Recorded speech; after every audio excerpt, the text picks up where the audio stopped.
Good afternoon everyone, মৌসুমি লাইফস্টাইলে আরও একটি ব্লগে তোমাদের স্বাগত। আর অনেক দিন বাদে স্বাভাবিকভাবে আবার আমি ভিডিও শুরু করেছি। অনেক ফাঁড়া মাঝখান দিয়ে গেল, অনেক কষ্ট গেল, তারপর থেকে অনেকটা স্বাভাবিক জীবন এসেছি। তার মধ্যে সবচেয়ে বড় খবর, আমি দু চোখে খুব ভালো দেখতে পাচ্ছি অনেক বছর বাদে। অনেক দিন বললে তো হবে না, অনেক বছর বাদে। কারণ বাঁ চোখটা 4.5 বছর আগে অপারেশন হয়েছিল, আর এটা এখন। যাই হোক, ফাইনালি তো হলো, দেরি হলেও হয়েছে এবং ঠিকঠাক হয়েছে। তো আজকে আমি রান্নাও করেছি, অনেক দিন বাদে নিজে রান্নাঘরে গেছি, তোমাদের সাথে অবশ্যই শেয়ার করব। কিন্তু ভিডিও করা, রান্না করা একসাথে সম্ভব হয়নি, কারণ বুঝতেই পারছো এখনও আমি অতটাও অ্যাক্টিভ হয়ে পারিনি। স্বাভাবিক জীবনে ঢুকেছি এটুকু ঠিক কথা, কিন্তু ততটাও অ্যাক্টিভ হয়ে পারিনি। আর কি রান্না করেছি তোমাদের সাথে অবশ্যই শেয়ার করব। অনেক দিন বাদে করেছি, তাও তোমাদের মুখে বলি। ওর বাবা মেটে এনেছিল, মেটে। তো সে মেটে রান্না করেছি, কষা, মানে মেটে কষা করেছি। এবার আমি তো মেটে খাবো না, কারণ খাওয়া বারণও, আর কষা জিনিস আমার তো মশলা দেখলেই কেমন লাগে। মানে যদি সেটা মাংসও হতো, তো মাংস হচ্ছে কষা আমি খেতাম না। ওর মধ্যে 2-1 পিস মাংস আছে, কিন্তু ম্যাক্সিমামটাই মেটে। তো কষা কোনো জিনিসই আমি খাই না, মাছ মাংস কিছুই খাই না, খেতে পারি না। মানে এই 6 বছর,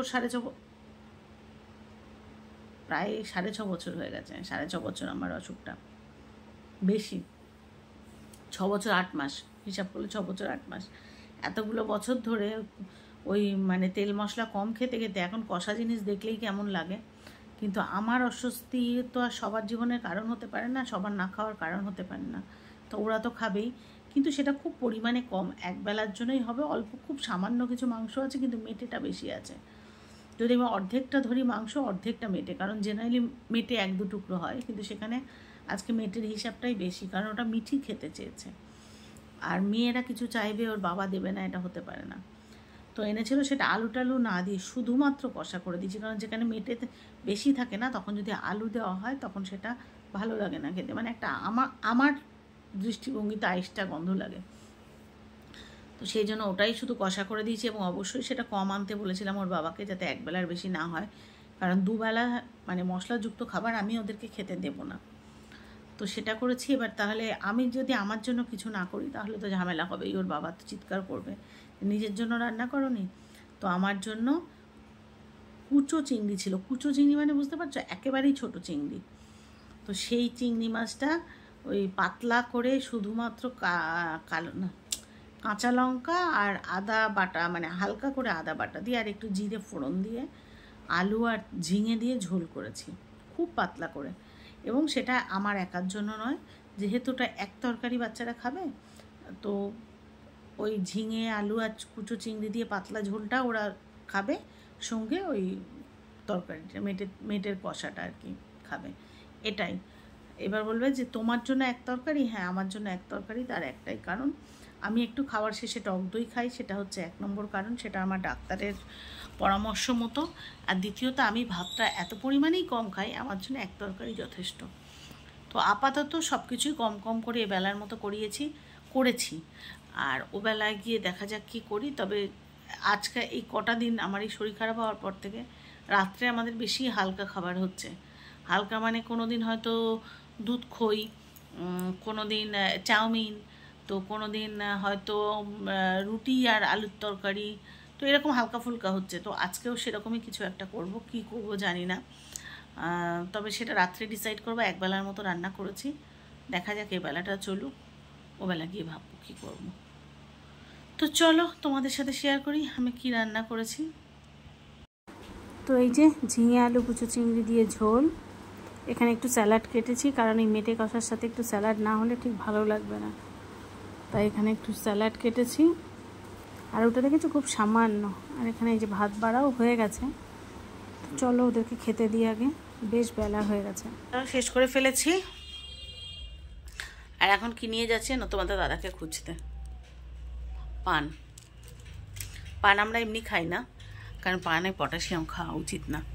যাই হোক, তবুও কালকে তোমাদের দাদা 2টো পান নিয়ে এসেছিলো, আর আমরা একটা পান কখনোই পুরো খাই না, কারণ এমনিতে তো পানে প্রচণ্ড পটাশিয়াম, আমার খাওয়া উচিত না, তবুও একটু অর্ধেক খাই। আর কীরকম খাই, একটা পান 3 জনে মিলে খাই, তিনজন মানে মাম না, কিন্তু আমাদের মিঠি পান খাওয়ার ওস্তাদ। পান খাওয়া মানে মিঠি পান পাতাটা খায়। এই পানটা তো দেখেই বুঝতে পারছো, হ্যাঁ কেনা পান। এটা হচ্ছে মিষ্টি পাতা, মিষ্টি পান, মানে পাতাটাও মিষ্টি। আর মিঠি ওই সাইড থেকে, মানে যেখানে কোনো মশলা থাকে না বা চুন থাকে না, সেখান থেকে মিঠি একটু ছিঁড়ে ছিঁড়ে খায়। তো মিঠি ওই সাইডেরটা ছিঁড়ে খেয়ে নেবে, আর মাঝখান থেকে 2 টুকরো করে আমরা দুজনে খাবো, মানে তোমাদের দাদা খায় আর আমি খাই, আর মা হিসাবে ধারে পাশে যায় না। তো আর অবশ্যই এটা কিন্তু মিষ্টি পাতা মিষ্টি পান। মিষ্টি পান মানে ওই আবার যে কী সব দেয় না, ওই ভেতরে লাল সবুজ ওগুলো দেই না, প্লেন ওই একটু সুপারি, তারপরে কী দেয় একটা মিষ্টি মিষ্টি কিছু একটা দেয়, গুঁড়ো গুঁড়ো মিষ্টি মিষ্টি, সেটাকে কী বলে আমি জানি না, আর মৌরি, এই দেওয়া পান, আর কিচ্ছু নেই, ভেতরটা পুরো প্লেন। তো কালকে 2টো পান নিয়ে এসেছিলো, কালকে একটা খেয়েছি ওই 3 জনে মিলে, আর একটা রেখে দিয়েছি, ওটা আজকে খাবো 3 জনে মিলে। আবারটা হয়তো নিয়ে আসবে, এরকম মাঝে মাঝে নিয়ে আসে, ওই একটা পান 3 জনে খাই, খুব সামান্য অংশ খাই, ওই জন্য অতটা ক্ষতি হয় না। আর কালকে যেহেতু ডায়ালিসিস আছে, আজকে খেলে ঠিক আছে, কালকে ক্লিন হয়ে যাবে, অসুবিধা নেই। আর এখন ঘুমাবো, প্রচণ্ড ঘুম পাচ্ছে। কী যে হয়েছে আমি জানি না, চোখ অপারেশনটার পর থেকে আমার, তোমরা তো জানো আগে আমার ঘুম হতো না, খুব বাজে, মানে রাতের পর রাত জেগে কাটাতাম। আর এই চোখ অপারেশন হওয়ার পর আমি জানি না কী ড্রপ দিয়েছে, যার জন্য অতিরিক্ত ঘুম বেড়ে গেছে, অতিরিক্ত, মানে সকালবেলা 8টা সাড়ে 8টার আগে ঘুম থেকে উঠছি না, কখনো 9টাও বেজে যাচ্ছে যদি বাড়িতে থাকি। ডায়ালিসিস থাকলে তো ভোরবেলায় উঠতে বাধ্য, মানে উপায় না থাকলেও, কিন্তু না এরকম হচ্ছে ডায়ালিসিসে যেতে ইচ্ছা করছে না, ঘুমে ঢুলছি। দুপুরবেলা একটা এমন ঘুমাচ্ছে, হয়তো 6টা সাড়ে 6টা বেজে যাচ্ছে, আবার রাত্রেবেলা শুলেই ঘুমিয়ে পড়ছি। তো চোখ অপারেশন হয়ে এই উপকারটা হয়েছে, এই কী জানি কি মানে 3-4 বার করে, একটা ড্রপ আছে 3 বার এক চোখে, একটা ড্রপ আছে 2 চোখে 3 বার, আর একটা ড্রপ আছে 1 চোখে, মানে যে চোখটা অপারেশন হয়েছে সেটাই 4 বার। তো এত ড্রপ দিয়ে চোখ মনে হয় দুর্বল হয়ে গেছে না, কি কে জানে। তো প্রচণ্ড ঘুম বেড়েছে, প্রচণ্ড। তো চলো, তোমরা মনে হয় আমার চোখ দেখে বুঝতে পারছো আমার ঘুম টেনে নিয়ে আসছে। আর যেহেতু একটু বর্ষা বর্ষা ওয়েদার না, একটু বারান্দায় এসে দাঁড়াতে ভালো লাগলো, তাই এখানটা এসেছি। ঘুমিয়ে নি, ঘুম থেকে উঠে দেখা হবে। তার মধ্যে মাম গেছে মিঠিকে পড়তে দিতে, মিঠি পড়ে খেয়ে উঠে মিঠি দৌড়েছে। আর আজকে খেয়ে উঠতে দেরি হয়ে গেছে, মানে 3:30 বেজে গেছে, আর মিঠির 4টে থেকে পড়া, 4:45 মাম বেরিয়ে গেল। হ্যাঁ, তো মিঠিকে যাওয়ার সময় একটু পান দেবো, দেওয়া হলো না, ছিঁড়ে রেখে দেবো সাইডটা, আর আমরা খেয়ে নেবো পান। তো চলো, পান খেতে খেতে শুয়ে পড়ি, ভালো লাগছে না, চোখ টেনে আসছে। পরে দেখা হচ্ছে, ঘুম থেকে উঠে আবার দেখা হচ্ছে। ওই বাবা, তুমি তো মানে ভীষণ তাড়াহুড়োয়। তো রাত হয়ে গেছে, ভোরবেলা ডায়ালিসিস। কি কি রান্না করলে তাহলে? রাত্রে খাবার করেছি। এটা কি হচ্ছে? পটল, আলু আর সয়াবিন। ওটা রাত্রে নয়, ওটা কালকে ডায়ালিসিস, কালকে রান্না। আর এখানে কি কেটে রেখেছে? উচ্ছে দেখতে পাচ্ছি, উচ্ছে পাশে আলু, আর এখানে আলু। এটা কি উচ্ছে আলু ভাজা হবে, তাই তো? আর এখানে ডালের প্রস্তুতি, ফোড়ন দেবো, দিয়ে এটার মধ্যে ডাল ফোটাবো। রাত হয়ে গেছে, আমার মাথা ঘুরছে। তুমি তো কথা শোনো না বললে, ডায়ালিসিসের রান্নাটা করার দরকার ছিল কালকেরটা। রাত্রের রান্না তো হয়েই গেছে, রাত্রে তো ব্যাগার করেছি। চলো আগে রাত্রেটা দেখি আসি, তুমি ফোড়নটা দাও, দেখি যাই। এখান থেকে তো দেখাই যাচ্ছে। এই যে পাঁপড় ভাজা, কিন্তু পাঁপড় ভাজাটা হবে কি দিয়ে খাওয়া, সেটা হচ্ছে বর্ষার মধ্যে খিচুড়ি। বাইরে বৃষ্টি হচ্ছে আর বাড়িতে খিচুড়ি রান্না হয়েছে।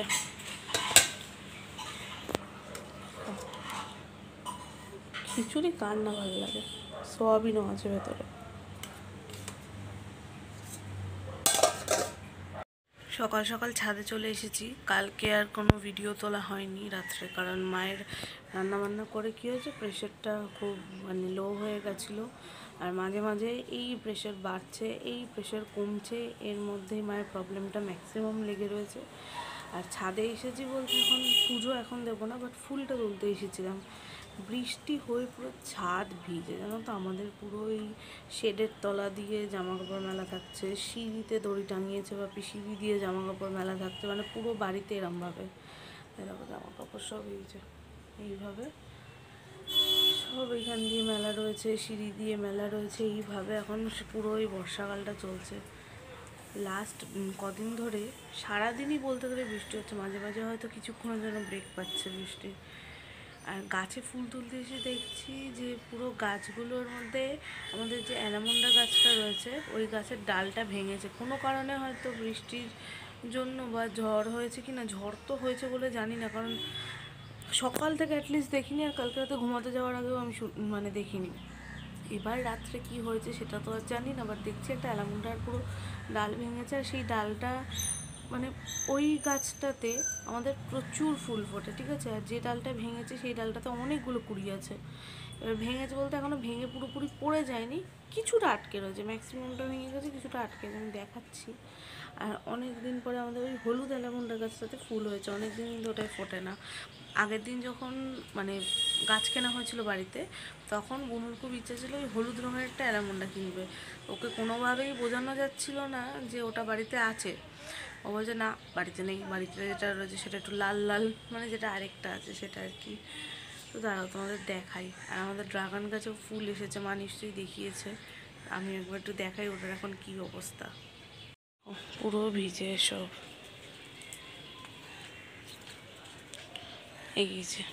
এই যে অ্যালামন্ডা গাছটা, এই দেখো এইখানটা ভেঙেছে, আর এই যে ডালটা ভেঙেছে সেটার থেকে এই যে সেটাতে ফুলও ফুটেছে। এইটা এই দেখো কত কুড়ি এখানে, এই যে কুড়ি, এই যে কুড়ি, এগুলো সব কিন্তু এইটার থেকেই, দেখে হয়তো বুঝতে পারছো কিনা জানি না।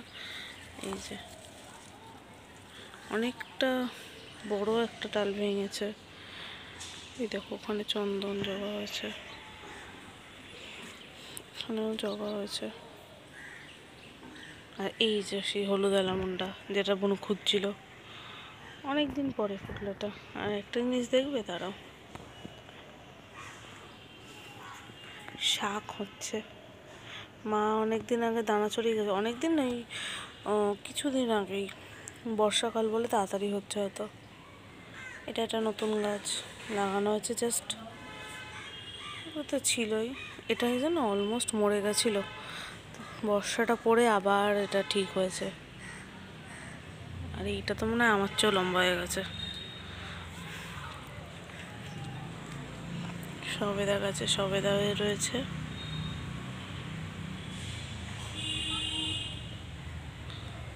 এইবার চাই ড্রাগনটার দিকে। এই দেখো এটা এখন এরকম অবস্থা, এইখান থেকে ফলটা হবে, ফুলটা অলরেডি নেতিয়ে গেছে। আর আরেকটা হচ্ছে ওই যে বর্ষাকালে গাছগুলো দেখো কিরকম সবুজ। আমাদের তো চারিদিকে শুধু মেলা জামা কাপড়। এটাও একটা নতুন গাছ লাগিয়েছে, এটাও নতুন।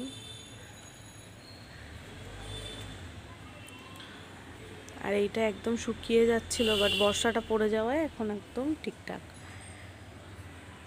সবচেয়ে বেশি মজা হচ্ছে এখন যখন পুজো দিতে আসি, এই যে ঠাকুর ঘরে যখন পুজো দিতে আসি তখন যদি বৃষ্টি পড়ে। আমি এমনি বৃষ্টি দেখলে ছাদে উঠে আসি, মা জানে। আর মা আমাকে ওই জন্য উঠতে দেয় না, কারণ জানে আমি বৃষ্টিতে ভিজবো তাহলে। আর আমার সাইনাস আছে, বৃষ্টিতে ভিজলে প্রচণ্ড, যদি মাথা ধরে তাহলে খুব বাজেভাবে ধরবে, আর যদি মাথা না ধরে কিছুই হয় না।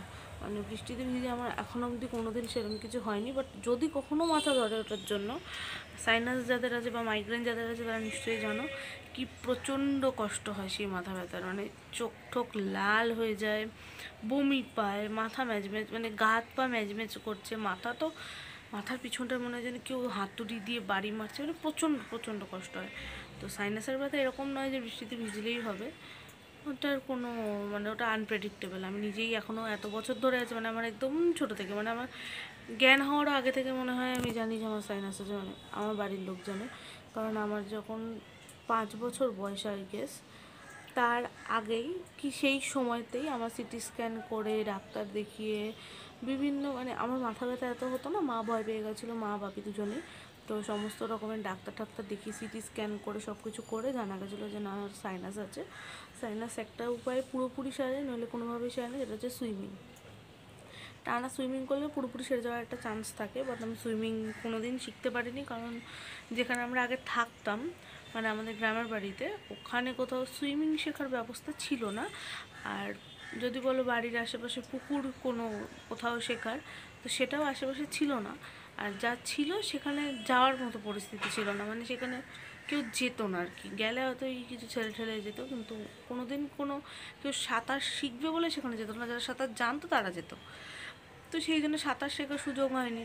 তারপরে এখানে আমাদের বাড়ির সামনে অবভিয়াসলি পুকুর আছে, বাট যখন এখানে এসে আমরা পুরোপুরি থাকা শুরু করি, কারণ আমরা কিছু বছর এখানে, কিছু বছর ওখানে, কিছু অনেক ব্যাপার আছে, যাই হোক, তো তখন অলরেডি আমার ওই বয়সটা পেরিয়ে গেছে বলবো না, আমি চাইলে হয়তো এখনও শিখতে পারবো, কিন্তু সাঁতার, সাইকেল এগুলো ছোটোবেলায় শিখলে যতটা ভালোভাবে শেখা যায় সেটা কিন্তু বড় হলে যায় না। আমি কিন্তু অনেক চেষ্টা করেছিলাম তখনও শেখার, কিন্তু একটা ভয় ছিল জলের প্রতি। মানে জলের প্রতি ভয় বলতে এই যে কতটা গভীর ওটা তো আমি জানি না। হ্যাঁ, মুখে হয়তো সবাই বলছে না বেশি গভীর না, প্রবলেম নেই, বাট যেহেতু কোনো দিন ছোটো থেকে পুকুরে নামিনি, সেখানে হুট করে 11-12 বছর বয়সে এসে যদি কেউ জলে ফেলে দেয় তাহলে আমি ভয় পাবো না? তো চেষ্টা করেছিলাম, বাট হয়ে ওঠেনি, ওটা আর হয়নি। তো আমার কাছে সাইনাস সারানোর মতো কোনো অপশান নেই, বাট ব্যথা হলে তখন এমার্জেন্সি পারপাস ওষুধ খাওয়া, ভেপার নেওয়া। আর ভেপারটা আমি ভিক্স বা অমৃতাঞ্জন এইসব দিয়ে নিই, অথবা একটা ভেপারের ওষুধও আছে যেটা নিয়ে ভেপার নিলে অনেকটা রিলিফ হয়। তো ওই সমস্ত করতে হয় সাইনাসের সময়। তো এই সব কারণেই মা আমায় ছাদে আসতে দেয় না বৃষ্টি হলে। বাট হ্যাঁ, এখন অবধি কোনো দিন বৃষ্টিতে ভিজে আমার মাথা ধরেছে হয়নি, কিন্তু অন্যান্য মানে কোনো কারণ ছাড়া মাথা ধরে গেছে সেটাও হয়েছে। তো সেই কারণেই বলছিলাম যে পুজো দিতে এলে এখন ওটাই মজা। পুজো দিতে এলে মাত্র ছাদে আসতে আটকাবে না। আর পুজো দিতে এলে যদি সেই সময় বৃষ্টি পড়ে, ঠাকুরের যখন জল আনতে যাবো তখনই ভিজবো। কিন্তু দেখো এখানে কিন্তু ছাতা আছে, কিন্তু আমি নেবো না ছাতা। কালকেও তাই করেছি, কালকেও বৃষ্টি পড়েছে, আমি ওই বৃষ্টির মধ্যে দৌড়ে গেছি, জল ভরেছি, তারপরে নিয়ে ফিরেছি। যখন ঘরে নামছি তখন মা বলছে তোর জামাটা ভিজে কেন? তার মানে তুই নিশ্চয়ই ভিজেছিস। খুব বেশি ভিজিনি যে একেবারে চুপচুপে ভিজে যাবে জামা, অল্প অল্প ভিজেছে, তবু মা ঠিক বুঝে যায়। মা সবই বোঝে। তো এই ব্যাপার। কালকে রাত্রে তো মায়ের শরীরটা খারাপ হয়েছিল, আজকে ডায়ালিসিসে আছে এখন বাড়িতে। আমি এখন একা, বুনু স্কুলে, মা ডায়ালিসিসে, বাপি অফিসে, পুরোপুরি একা। তো বাপি দেখি বাপি সময় করে যাবে কি না, নাকি মা আসবে আমি জানি না। চলো এখন আজকের ভিডিওটা এখানেই শেষ করি। এরপরের পার্টটা পরের দিনের ভিডিওতে দেখতে পাবে। আজকের ভিডিওটা যদি ভালো লেগে থাকে লাইক, কমেন্ট, শেয়ার করে পাশে দেখো। দেখা হচ্ছে নেক্সট কোনো ভিডিওতে। ততক্ষণের জন্য সবাইকে টাটা।